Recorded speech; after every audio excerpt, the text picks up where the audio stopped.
श्री सद्गुरु महाराज की जय। सत्संग सुधा द्वितीय भाग से गुरु महाराज का प्रवचन।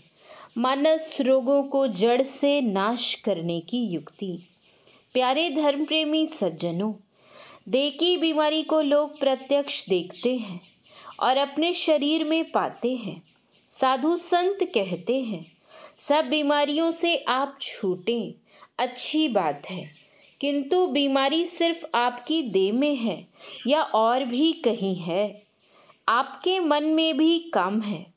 जैसे आपकी देह में बीमारी होती है, किसी को कोई देह की बीमारी हो परंतु मन अच्छा हो तो वह खुश रह सकता है, किंतु मन बीमार हो और शरीर अच्छा हो तो वह खुश नहीं रह सकेगा। देह की बीमारी आपकी छूट जाए, अच्छी बात है, किंतु आपके मन की बीमारी छूट जाए तो अच्छी बात है।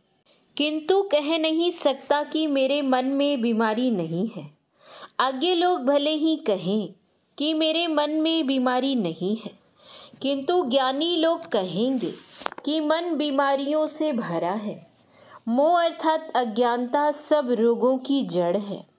नहीं जानना अज्ञानता है। क्या नहीं जानते हैं? तो अब यह सोचिए कि जानना कितने तरह का होता है। उत्तर है कि ये दो तरह के होते हैं, एक पढ़ सुनकर जानना और दूसरा पहचान कर जानना। पढ़ सुनकर जानना पूरा जानना नहीं है, पहचान कर जानना पूरा जानना है। साधु संत कहते हैं कि अपने को तुम जानते हो कि तुम शरीर में हो, किंतु क्या तुम अपने को पहचानते हो? अपने को जानते हो परंतु अपने को पहचानते नहीं। इस तरह स्वज्ञान नहीं होने की अज्ञानता या मोह में अपनी देह को ही कहते हो कि मैं यही हूँ। देह अवश्य छूट जाएगी। देह छूटने को लोग मर जाना कहते हैं। हम लोगों के धर्मशास्त्र के अनुकूल मरने पर श्राद्ध क्रिया होती है। इससे विश्वास यह होता है कि मरने वाली देह है, इसमें रहने वाला इसे छोड़कर कहीं चला गया है, उसकी अच्छी गति हो, इसलिए लोग श्राद्ध करते हैं।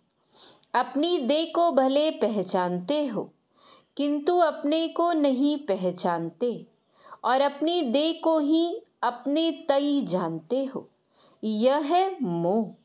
इसी देह की पहचान की सबब से देह के सरोकार में जितनी चीजें पशु और आदमी आते हैं उनसे संबंध हो जाता है, उनमें ममता हो जाती है। यह मोह का तमाशा है। इसी मोह ममता के कारण अहंकार, क्रोध, लोभ, काम, द्वेष, ईर्ष्या आदि मन के सब रोग उत्पन्न होते हैं और इन मानस रोगों में पड़कर पाप और कसूर दोनों करते हैं। पाप उसको कहते हैं जिसकी सजा परमात्मा देते हैं और कसूर उसको कहते हैं जिसकी सजा राष्ट्रीय सरकार देती है। बहुत से कसूर और पाप इन विकारों में फंसकर होते हैं। एक मोह से ही बड़े बड़े पाप हो जाते हैं। अज्ञानता, अविद्या सब मन के रोग हैं। इन्हीं रोगों में रहकर मन रोगी रहता है। किसी देश के चिकित्सालय में इसका इलाज नहीं है। इसकी इलाज सत्संग में होता है। इसकी औषधि वचन है जिसमें ज्ञान है। अज्ञान को ज्ञान से साफ किया जाता है। कोई औषधि ऐसी है जिससे रोग को दबा दिया जाता है, किंतु वह मूल से नष्ट नहीं होता। जाने ते छिजहि कछु पापी, नास ना पावहि जन परितापी। मानस रोगों को जड़ से नष्ट करने के लिए साधु लोग जानते हैं, वे उसकी युक्ति बतलाते हैं। उस युक्ति से रोग को जड़ से उखाड़ देते हैं। पहले कहा जा चुका है कि ये सब काम, क्रोध, लोभ, मोह आदि रोग हैं। संसार में कौन कहेगा कि मैं कामी, क्रोधी, लोभी, मोही आदि नहीं हूँ। किसी का तो प्रकट हो जाता है कि फला महाक्रोधी है, फला महालोभी है। कोई इन रोगों को छिपा कर रखते हैं। पहले मोह, काम, क्रोधाधिक को मानस रोग कहकर जानो, जिससे ये कुछ भी हटे, फिर समूल नष्ट करने के लिए जानना। इन रोगों को समूल नष्ट करने के लिए ईश्वर का भक्त बनना चाहिए। ईश्वर का दर्शन अपने अंदर होता है, बाहर में नहीं। बाहर माइक दृष्टि से देखा जाता है, ईश्वर इस दृष्टि से देखा नहीं जा सकता। अंतर की आत्म दृष्टि से देखा जाएगा। किसी की खोज लोग आँख और कान से करते हैं। कोई बोलता तो नहीं है, कान से सुनते हैं, फिर देखते हैं कि कौन बोलता है। इसी तरह ईश्वर की खोज अपने अंदर संवित या शुरत के द्वारा देखने और सुनने से करना चाहिए।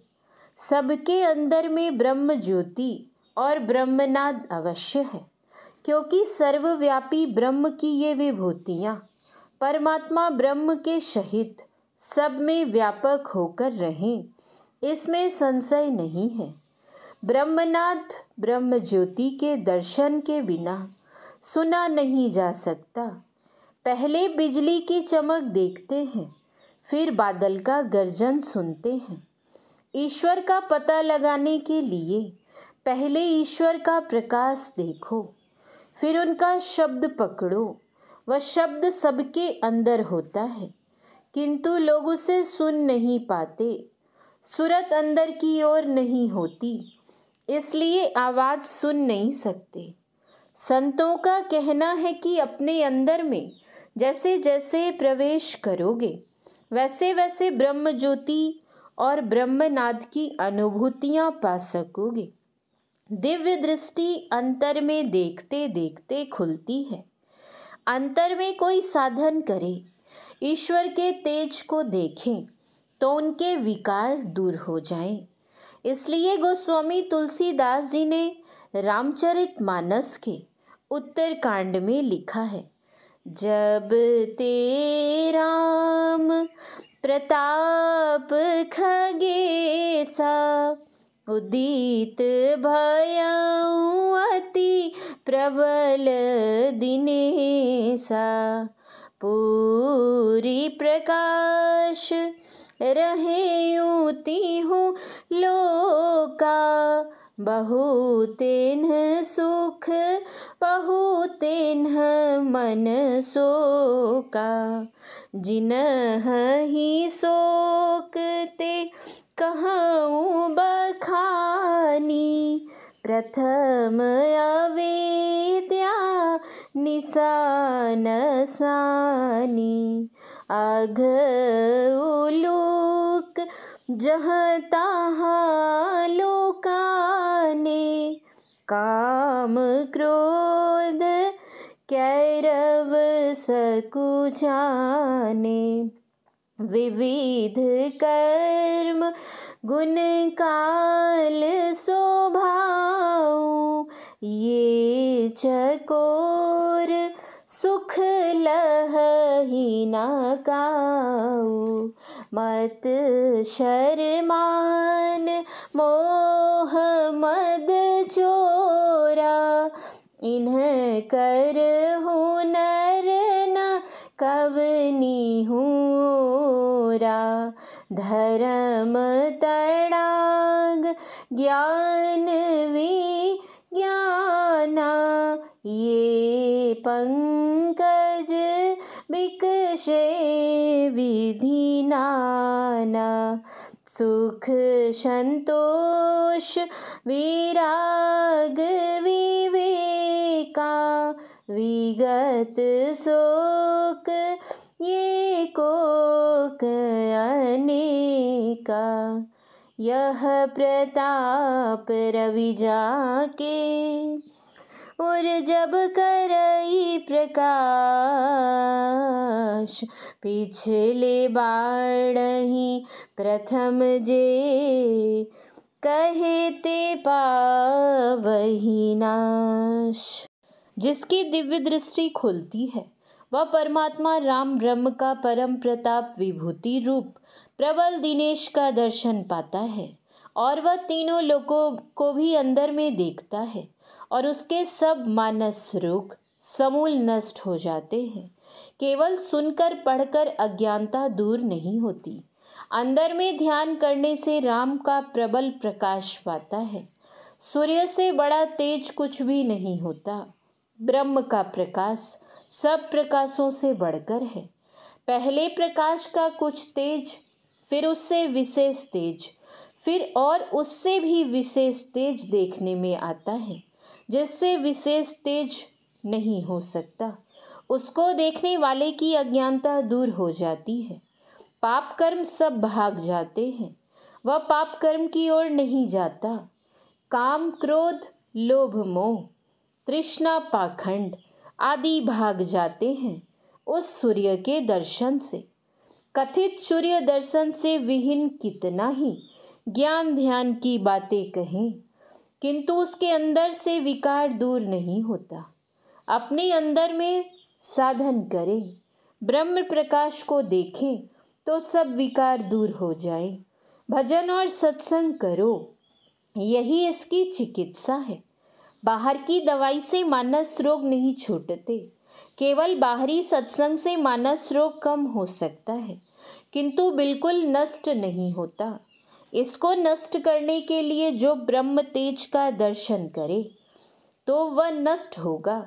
अपने को अंदर में ले चलो, इसके लिए गुरु करो और युक्ति जानकर अभ्यास करो, तो मानस रोग से मुक्त होकर शांति में सुख मिल जाएगा।